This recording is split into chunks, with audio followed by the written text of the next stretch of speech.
Welcome to Davo the Dalek, episode 21, Shoulders Part 4. Wow, without a doubt the shoulders are the hardest part of the Dalek to make. There's the gun box, there's skinning, and the dimensions, which are all a bit hard to work with. There's slats in my version, other versions are even harder to build, I'm sure. I was hoping to get one more episode in to finish off the shoulders completely, but it's not going to happen, so I'm going to have to do two parts to finish off the shoulders. So here we go with part 4. In Dalek anatomy, the shoulders sit here, between the skirt and the neck, and are the foundation of all Dalek armies. Head and shoulders, knees and toes. Back in part 1 of the shoulders, I put together the frame, which was some interesting geometry to work with. Part 2 of the shoulder build was all about building the gun box, and there were lots of funky angles there too. And shoulders part 3 was all about adding the skin to the shoulder frame, and here's where I left off. Well, here it is, all skinned in its new skin. Still needs to get finished off with filler and sanding and that sort of stuff, and obviously painting. There's slats to be added to the outside to finish it off completely. Now on to part 4. Now I'm ready to fill, sand and paint the shoulder section. I'm using a nail punch to punch the head of the nails just below the surface of the wood so I can fill it over the top.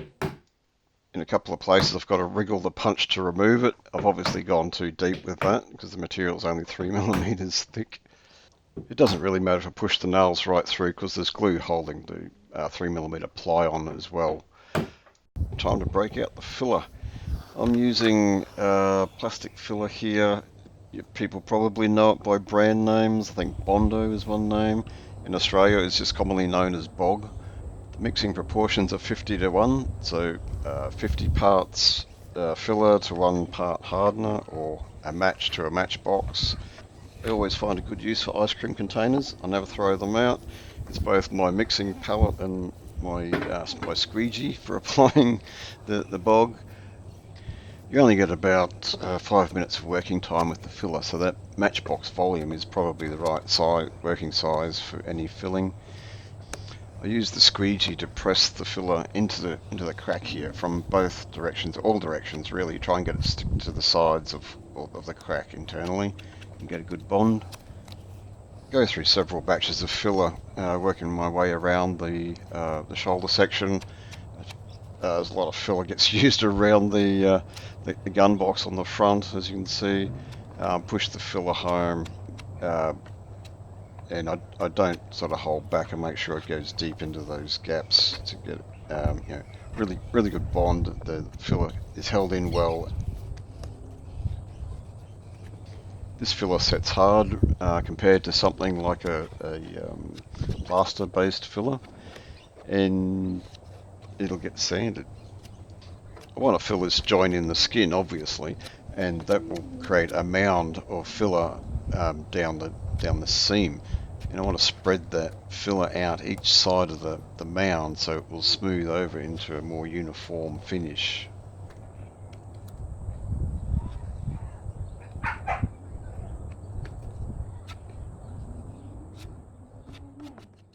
Do a walk around of the shoulders. This is all sanded back now, ready to paint.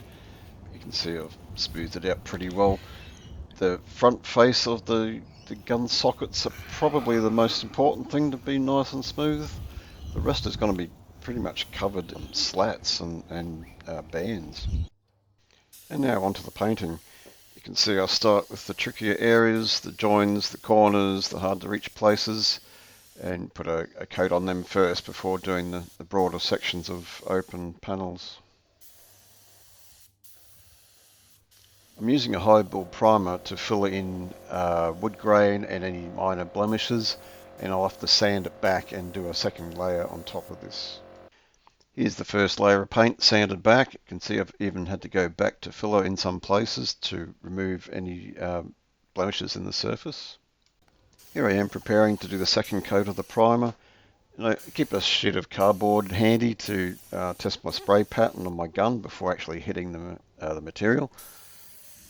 The spray pattern's a bit too concentrated, so I loosen it up to get a much broader fan of paint to do the broader areas of the shoulder section. When you're spray painting, you've got to try and keep your motion quite smooth and have your gun moving before you turn the paint on, so you don't end up with runs and blobs of paint on your surface when you first start it. Most of my motion is backwards and forwards, but sometimes I keep it going in the same direction to get consistency. I'm dividing the front half of the shoulders into thirds. I'm doing left side and right side, and I'll finish off doing the centre where I want the paint to look the best. And I'm also trying to follow the contours of the surface to keep the paint thickness consistent when I lay it down. Here's one of the risks of painting outside. I thought this little bugger got stuck in my paint and was going to ruin it. Well, that's it for the painting. Next I move on to making these slats which go around the body of the shoulder section. Okay, here I am with my Triton workbench in crosscut mode. These things are pretty damn handy, and they're dirt cheap secondhand, $100 if that, including the power tools. Anyway, so what I'm doing is creating the slats that go around the top band of the shoulders, and there's mesh around there as well. It's all decorative kind of stuff. But I'm using polycarbonate, so clear plastic, and I'll be painting that silver.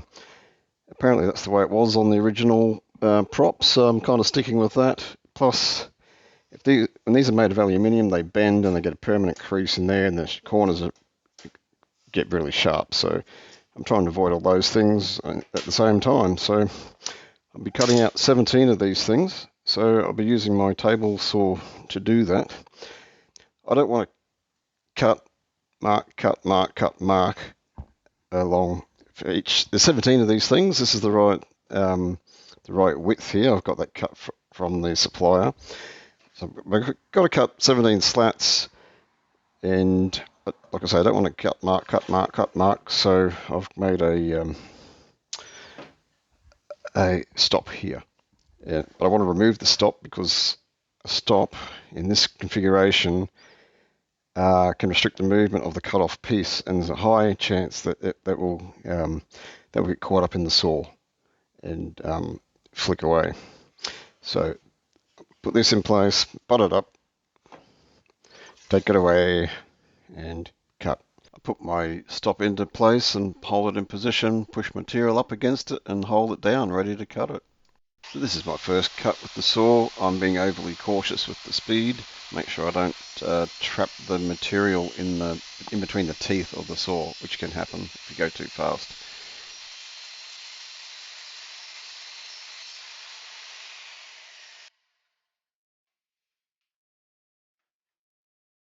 So after cutting out the first piece, I check the dimensions to make sure I got the right measurements on it, and flip it around and check both ends to make sure the cut is parallel and everything is set up correctly to do the next 16, hopefully identically. Okay, I'm going to do a test drill. I want to use pop rivets to connect the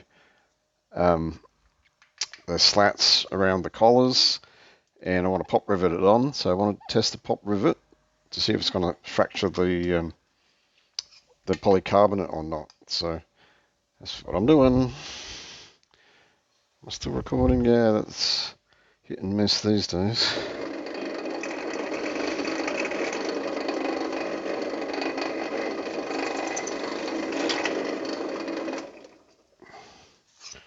So, this is probably not the most interesting video to watch, but it's part of the process. Just pop rivet out, actually. Go through the other way, because that's the way it will be on the final thing. And it's worthwhile testing these things along the way, make sure it's going to work before you commit to it and have to do rework. So, there we go. Not a problem. So we've got enough depth in that. It's solid. It's not split. So I'll continue with that design. So here I am. I'm stack drilling It's important to have good support around where you... Oh, turn that off, it makes more sense. Here I am stack drilling. Do many at the same time, so you don't have to mark them all out and drill them individually. Do a few at once. Don't make it too deep. It'll be too precarious. And you've got to be careful that you've got support around where you're close to where you're drilling, so you don't get shavings build up between the layers. But it's pretty straightforward. Not center popping at all. I'm just dropping my drill, make sure I get it on the mark, and then take it through. Plastic's fairly easy to work with for drilling.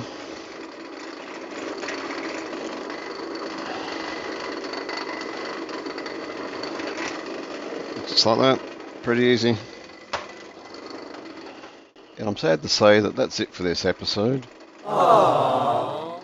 I was hoping to have the shoulder section complete so I could have some fun with it at the end of the episode, like I did at the end of the previous episode. But subscribe and stay tuned for the next episode, because I will have the shoulder section complete and I have the gun and the arm, and I will have some fun with it. Stay tuned. This is my journey to live the dream. Come along with me on my build journey down the wormhole.